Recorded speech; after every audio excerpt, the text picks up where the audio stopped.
গর্তে পড়ে যাওয়া শিশু সাজিদকে উদ্ধারে মহা কর্মযজ্ঞ চালাচ্ছে ফায়ার সার্ভিস। সাজিদকে উদ্ধারে ইতোমধ্যেই ক্ষেত খুঁড়ে রীতিমতো পুকুর কেটে ফেলেছে তারা। বুধবার দুপুরে রাজশাহীর তানোরে সাজিদ গর্তে পড়ে যাওয়ার পর ঘটনাস্থলে গিয়ে কাজ শুরু করে ফায়ার সার্ভিস।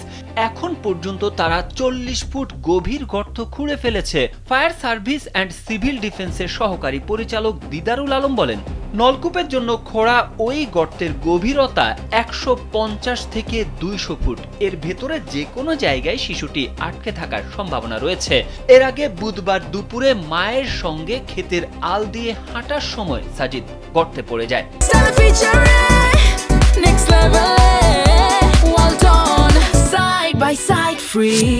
এরপর থেকে গভীর রাত পর্যন্ত কয়েক দফা নলকূপে 30 ফুট গর্তে ফায়ার সার্ভিসের কর্মীরা ক্যামেরা নামায়, কিন্তু ওপর থেকে পড়া মাটি ও খড়ের কারণে শিশুটিকে তারা দেখতে পায়নি। তবে একই দিন দুপুরে শিশুটির কান্নার আওয়াজ শোনা গিয়েছিল। এদিকে সময় যত যাচ্ছে শিশু সাজিদকে নিয়ে উদ্বেগ উৎকণ্ঠা ততই বাড়ছে। তবে থেমে নেই ফায়ার সার্ভিস। 3টি এসকেভেটর দিয়ে 8টি ইউনিট কাজ করছে।